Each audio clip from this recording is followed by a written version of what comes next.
பாடகி ஜானகி அம்மா இறந்து போன விஷயம் ரசிகர் மத்தியிலும், திரையுலகத்தை சேர்ந்தவங்க மத்தியிலும் மிகப்பெரிய ஒரு இடியை இறக்கியிருக்கு அப்படின்னே சொல்லலாம். இந்த மாரி சூழ்நிலையில பாடகி ஜானகி அம்மா அவங்களோட கடைசி நிமிடங்கள் எப்படி இருந்திருக்கு அப்படிங்கிற மாதிரி, அவங்க குடும்பத்தை சேர்ந்தவங்க ஒரு அதிர்ச்சியான தகவல் வெளியிட்டிருக்காங்க.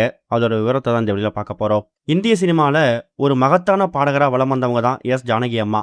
அவங்க 88 வயசுல வயது முதிர்வு காரணமா காலமாயிருக்காங்க அப்படிங்கிற விஷயத்த அவங்க குடும்பத்தை சேர்ந்தவங்க முதல்ல சோசியல் மீடியால பதிவு பண்ணியிருக்காங்க. அதுக்கப்புறம் தான் அந்த நியூஸ் ரொம்ப வைரலா பரவ ஆரம்பிச்சிருக்கு.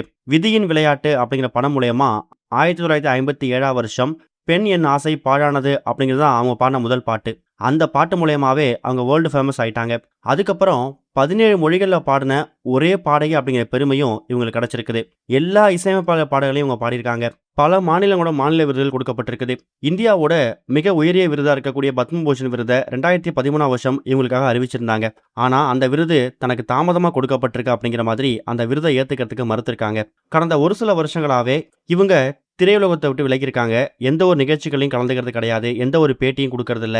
சினிமால எந்த விதமான பாடல்களையும் பாடுறதில்ல.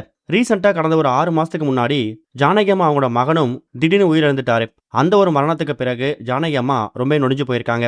தன்னோட மகனை பிரிஞ்சு வாழ்றதால சரியா சாப்பிடாம தூங்காம உடல்நிலை ரொம்ப பின்னடை அடைஞ்சிருக்குது. கடந்த ஒரு சில மாதங்களாவே ஒரு சில உடல்நல பிரச்சனையும் பாதிக்கப்பட்டு வந்திருக்காங்க. இந்த நிலையில மைசூர்ல அவங்க குடும்பத்தார் கூட தான் வச்சிருக்காங்க. இவங்களுக்கு அப்சரா அப்படின்னு சொல்லக்கூடிய ஒரு பேத்தியும் இருக்காங்க. 1959ஆம் வருஷம் ராம் பிரசாத் அப்படிங்கிறவர் திருமணம் பண்ணிக்கிட்டாங்க. 1997ஆம் வருஷம் ஜானகி அம்மா அவங்களோட கணவரும் காலமாயிருக்காரு. இந்த மாதிரி சூழ்நிலையில கடந்த ஒரு சில மாதங்களாவே உடல்நிலை பாதிக்கப்பட்டிருந்த ஜானகி அம்மா மைசூர்ல அவங்க வீட்டில் இருக்கும்போது நேத்து உடல்நிலை ரொம்ப மோசமாகிருக்குது. அதுக்கப்புறம் டாக்டர்ஸ் வந்து செக் பண்ணி பார்த்துட்டு எக்கச்சக்கமான முதலுதவிகளும் கொடுத்துருக்காங்க.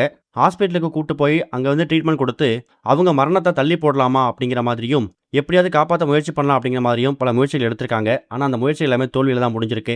நேற்று ஈவினிங் ஒரு 6-7 மணிக்கு மேலே மைசூரில் இருக்கக்கூடிய அவங்க வீட்டில் அவங்க உயிர் பிரிஞ்சிருக்குதான். கடைசி நேரத்தில் கூட தன்னோட பாடல்களை கேட்டுக்கிட்டு தன்னோட கணவரை பற்றியும் தன் மகனை பற்றியும் தான் அவங்க அதிகமாக பேசியிருக்காங்களாம். சொல்லப்போனால் ஜானகி அம்மா அவங்களோட கடைசி நிமிடங்கள் அவங்க வீட்டில் இப்படி தான் இருந்திருக்கு. படுத்த படுக்கையாக இருந்த ஜானகி அம்மா ஒரு கட்டத்தை சிகிச்சை பலன் நினைக்காம இறந்து போயிருக்காங்க அப்படிங்கிறதும் இப்போ தகவலாக கிடைச்சிருக்கு. உங்களுடைய இரங்கலை மறக்காம கமெண்ட்ல ஷேர் பண்ணுங்க.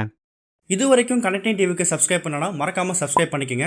உடனடி அப்டேட்ஸ் பெறுவதற்கு நோட்டிஃபிகேஷன் பெல்லையும் கிளிக் பண்ணிக்கங்க.